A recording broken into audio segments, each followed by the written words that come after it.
지난 4월 16일에 발생한 카페리 여객선 세월호 침몰 참사로 승객 476명 중에 사망 및 실종이 302명이고 구조된 사람이 174명입니다. 안타깝게도 아직 생환자 소식은 들리지 않고 있고 전 국민이 애를 태우고 있는 상황입니다. 이번 세월호 사건을 살펴보면서 1995년도에 있었던 삼풍백화점 사건을 떠올리지 않을 수가 없습니다.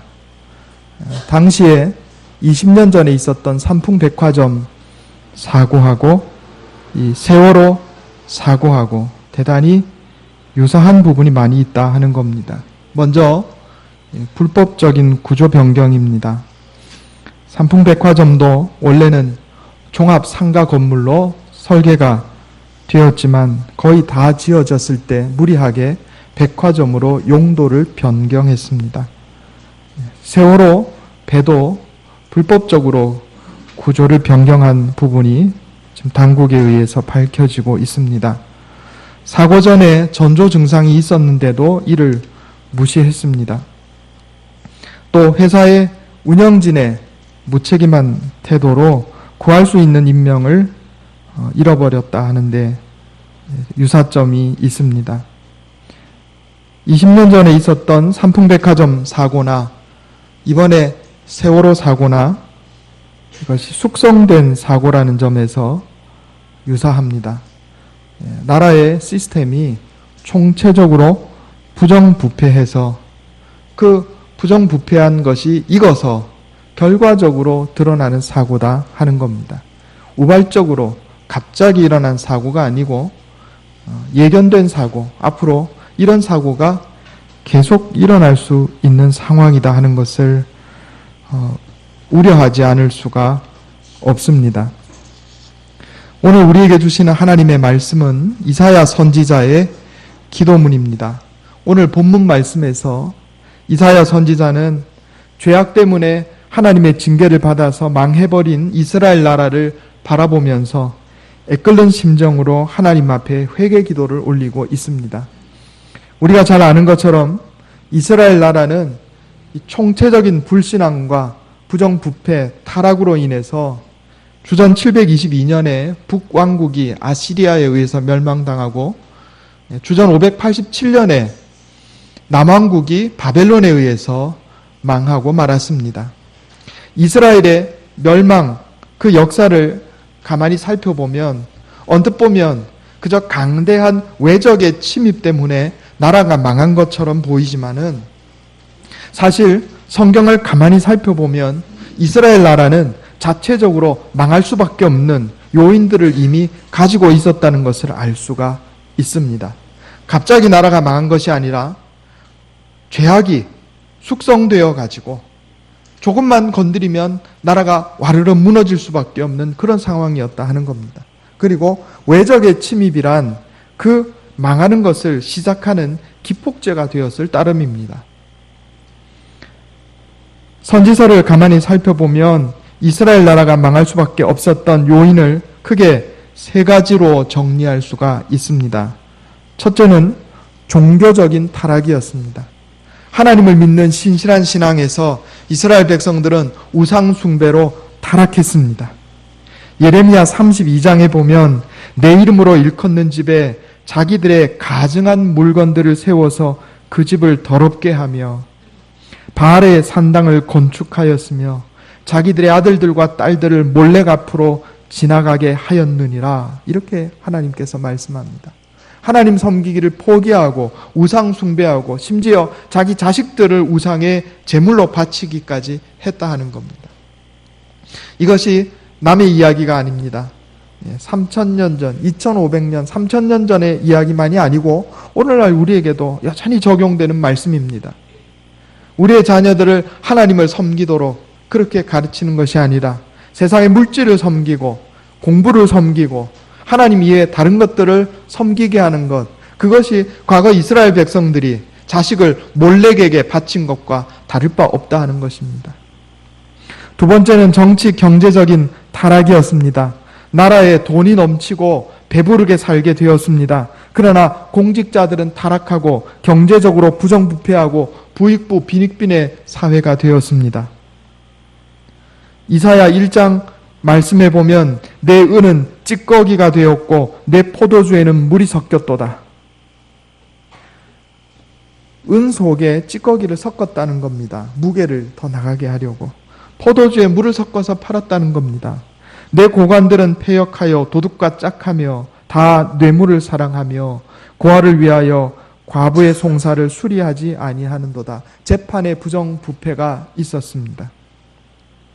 세 번째로 도덕적인 타락이었습니다. 가정이 무너지고 음란이 횡행하였습니다. 예레미야 5장 말씀에 보면은 그들이 간음하며 창기의 집에 허다히 모이며 두루 다니는 살찐 순말같이 각기 이웃의 아내를 따르며 소리 지르는도다. 내가 어찌 이 일에 대하여 벌하지 아니하겠으며 내 마음이 이런 나라에 보복하지 않겠느냐. 하나님이 이렇게 말씀하셨어요. 영적 종교적 타락과 정치 경제적 타락, 도덕적 타락의 이 요인들이 복잡하게 얽혀서 결국 이스라엘 나라가 망할 수밖에 없었다 하는 겁니다. 우리가 세월호 사건 그 한 가지만 볼 것이 아니라 20년 전의 삼풍 백화점 사건 때나 세월호 사건 때나 변함이 없는 우리의 모습을 살펴보고 거기에 대해서 회개해야 하겠습니다. 이게 남의 이야기가 아닙니다. 이것이 단순히 세월호 안에 있었던 몇몇 사람들의 죄악이 아니라 바로 나 자신의 죄악이고 우리의 죄악임을 고백해야 하겠습니다. 우리가 사는 세상은 마치 거미줄처럼 서로 얽혀 있어서 서로 영향을 주고받습니다. 이 거미줄 이론이라고 그러는데요. 제가 전에 한번 말씀드린 적이 있습니다. 미국에서 두 도시 사이에 실험을 하였습니다. 이쪽 도시에 사는 사람이 먼 도시에 사는 사람에게 편지를 보내는데 우체국을 통해서 보내는 게 아니고 인편으로만 보내는 거예요. 아는 사람 통해서. 예를 들어서 제가 여기 부산에서 서울에 전혀 알지 못하는 누군가에게 편지를 보내는데 제가 아는 사람한테 아는 사람을 통해서 보내는 거예요. 예를 들어서 서울의 상도동에 제가 모르는 사람에게 편지를 보낸다. 그러면 일단 제가 서울에 아는 사람에게 그 편지를 전달합니다. 그러면 그 사람이 아는 사람 중에 혹시 상도동에 사는 친척이나 아는 사람이 있는지 찾아서 또 그쪽으로 전달을 합니다. 그러면 그쪽에 사는 사람이 또 그 아는 사람이 있는지 찾아보는 거예요. 이렇게 인편으로만 전달하는데 미국에 멀리 떨어져 있는 두 도시 사이에 아는 사람 인편으로만 전달을 해서 편지를 전하는데 평균 5명 이내로 편지가 전달이 되더라 하는 겁니다. 그 이야기는 우리가 알게 모르게 서로 연결되어 있다는 이야기입니다. 거미줄처럼 연결되어 있다는 말입니다. 오늘 내가 아침에 남편에게 잔소리 한번 해서 남편 기분이 나빠진 것이 사흘 후에 미국에 있는 어떤 사람에게 영향을 미칠 수도 있는 겁니다. 남편이 직장에서 화난 것을 다른 사람에게 풀고 또 그 사람이 전화로 미국에 있는 친척에게 풀고 이렇게 연결이 되면 불과 며칠 내로 내가 오늘 아침 남편에게 화를 낸 것이 며칠 뒤에 미국에 있는 어떤 사람에게 사고를 유발할 수도 있다 하는 사실입니다. 우리가 사는 세상이 매우 넓은 것 같지만 굉장히 밀접하게 연결되어 있어요. 눈에 보이지 않는 거미줄 위에 우리가 앉아있는 것과 같단 말입니다. 여기서 누군가 거미줄을 두드리면 시간이 좀 걸릴지 모르지만 저쪽 끝에 있는 거미줄에 앉아있는 사람에게 그 진동이 전달되는 겁니다. 그것이 선한 영향이든 악한 영향이든 마찬가지입니다. 우리가 다른 사람에게 영향을 미쳐요. 세월호 참사에 나는 관계가 없다 이렇게 말할 수 없습니다. 이 나라 대한민국에 사는 그 어떤 누구도 나는 관계없다 이렇게 말할 수가 없어요. 다 연결되어 있는 겁니다. 이 세상 사람들은요, 살아가면서 영향력이 큰 사람이 되고 싶어 하는 욕망을 가지고 있습니다. 소위 출세하고자 하는 욕망이에요. 그런데 영향력이 크고 작은 것이 중요한 것이 아니라 내가 다른 사람에게 미치는 영향력이 선한 것인가 악한 것인가 그것이 훨씬 더 중요합니다. 비록 내가 다른 사람에게 끼치는 영향력이 작아도 그것이 선한 영향력이면 하나님 앞에 상을 받겠지만, 내가 수많은 사람에게 영향을 미치는 높은 자리에 있다 할지라도 그 영향이 악한 영향력이면 하나님께서 벌하실 것입니다.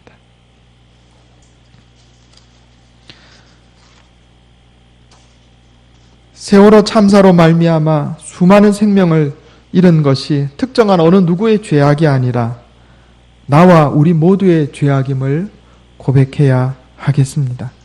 특정한 사람을 향해 손가락질한다고 해서 미래가 나아지는 것이 아닙니다.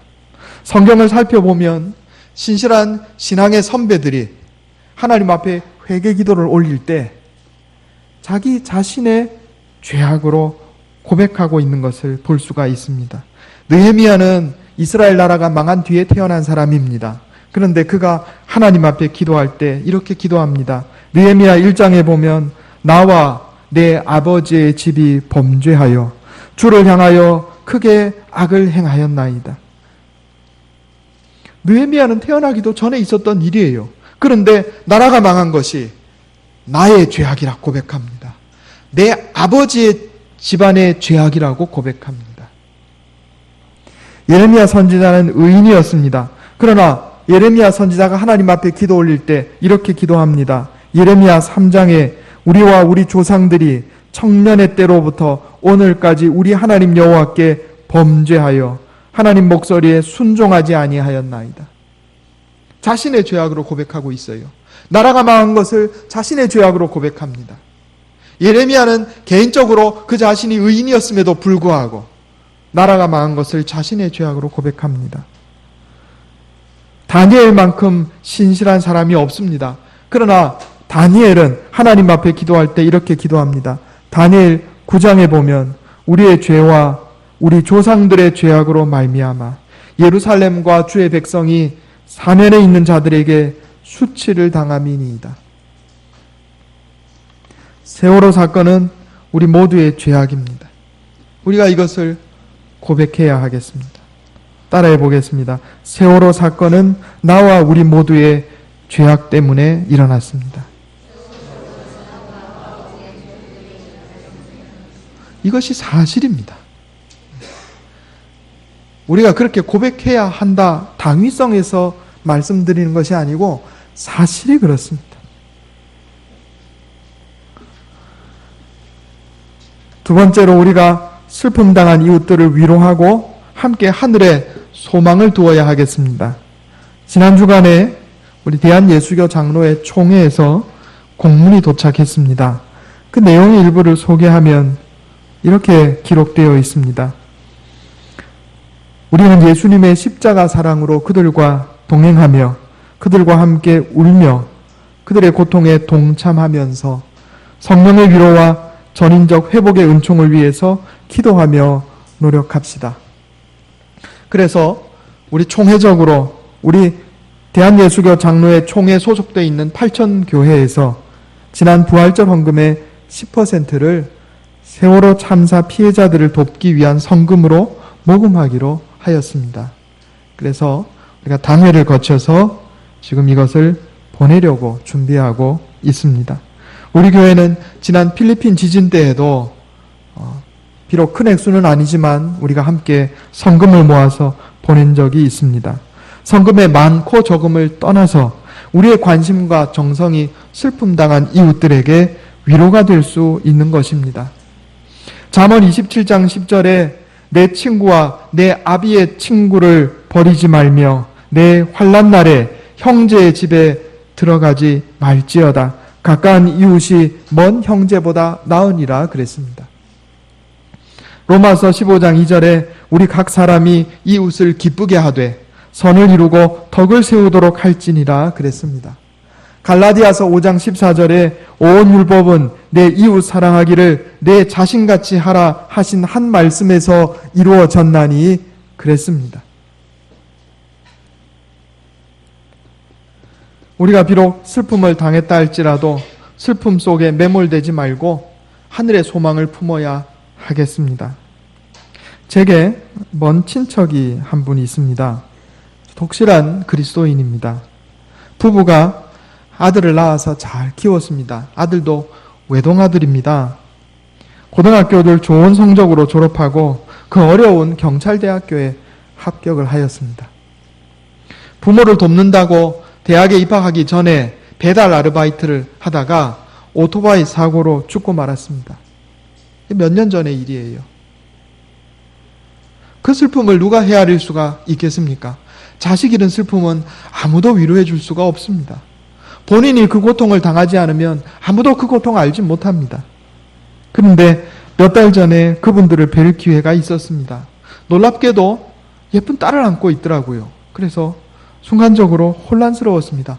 그 사이에 늦둥이를 낳았나? 아니었어요.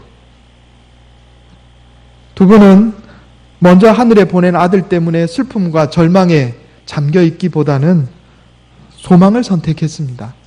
딸을 입양한 거예요. 우리는 아들을 잃었고 너는 부모를 잃었으니 우리 함께 살자. 서로 사랑하며 살자. 그런 마음으로 딸을 입양한 것입니다. 자신이 동일한 고통을 당해보지 않으면 어느 누구도 다른 사람의 고통을 이해할 수가 없습니다. 이 두 분의 선택은 동일한 고통을 당하는 사람들에게 빛을 선사하리라 생각합니다.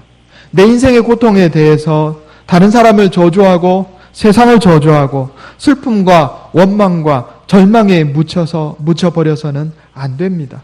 왜 내게만 이런 일이 일어났습니까? 하고 절규하기보다는 하나님, 이제 내가 무엇을 하기를 원하십니까? 질문하는 것이 온전한 그리스도인의 태도다 하는 겁니다. 우리 그리스도인들은 기도와 정결한 삶으로 세상에 유익한 사람이 되어야 하겠습니다. 우리는 나 자신과 세상을 위해서 기도해야 합니다. 오늘 본문 말씀에 보면 이사야 선지자는 자신의 죄를 고백합니다. 민족의 죄를 자신의 죄로 고백합니다. 제가 이사야 64장 5절 다시 한번 읽어보겠습니다. 하반절에 우리가 범죄함으로 주께서 진노하여 싸우며 이 현상이 이미 오래되어 싸우니 우리가 어찌 구원을 얻을 수 있으리이까? 우리는 다 부정한 것 같아서 우리의 의는 다 더러운 옷 같으며 우리는 다 잎사귀같이 시들므로 우리의 죄악이 바람같이 우리를 몰아가나이다.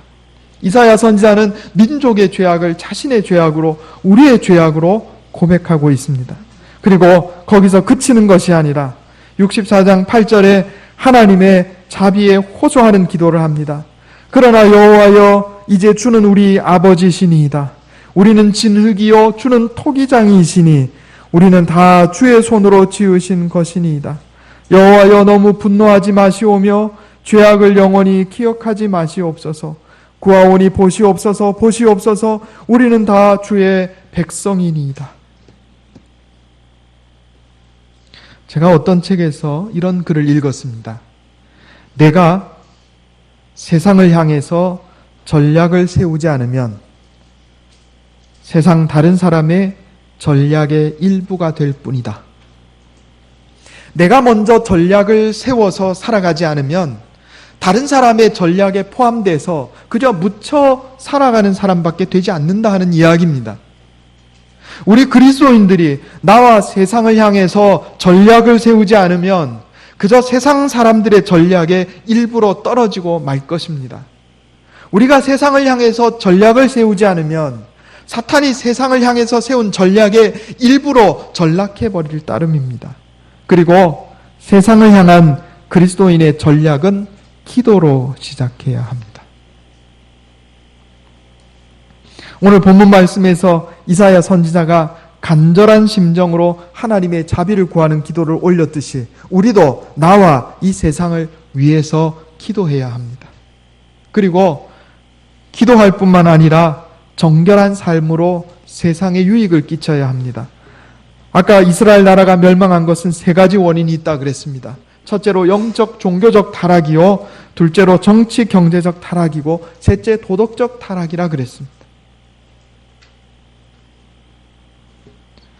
하나님께서는 망해가는 예루살렘 성을 향해서 이 성 안에서 의인 한 명을 찾으면 예루살렘 성의 죄를 사하리라 이렇게 말씀하셨습니다. 너희는 예루살렘 거리로 빨리 다니며 그 넓은 거리에서 찾아보고 알라. 너희가 만일 정의를 행하며 진리를 구하는 자를 한 사람이라도 찾으면 내가 이 성읍을 용서하리라. 그 한 사람이 없어서 예루살렘 성이 망했습니다. 세월호와 관련된 회사와 거기 연결된 정부기관과 그 모든 많은 사람들 가운데 한 사람의 의인이 없어서 수백 명이 죽은 겁니다. 우리가 하나님 말씀대로 정결하게 살아서 영적 도덕적으로 정결하게 살아서 정치 경제적으로 정결하게 살아서 또 도덕적으로 정결하게 살아서 그 한 사람의 의인이 되지 않으면 내가 없음으로 이 나라는 망하고 말 것입니다.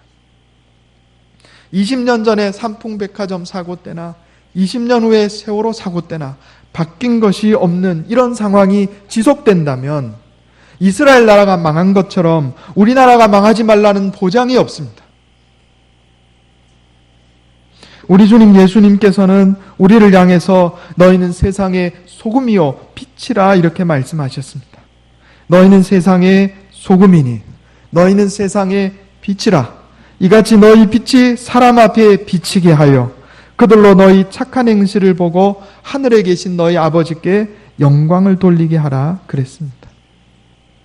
세월호 참사는 어느 누구에게만 죄의 책임이 있는 것이 아니라 나와 우리 모두에게 죄의 책임이 있습니다. 우리 모두 함께 우리의 영적인 종교적 타락에 대해서, 정치 경제적인 타락에 대해서, 도덕적인 타락에 대해서 죄를 고백하고 회개합시다. 슬픔 당한 자를 위로하고 도웁시다.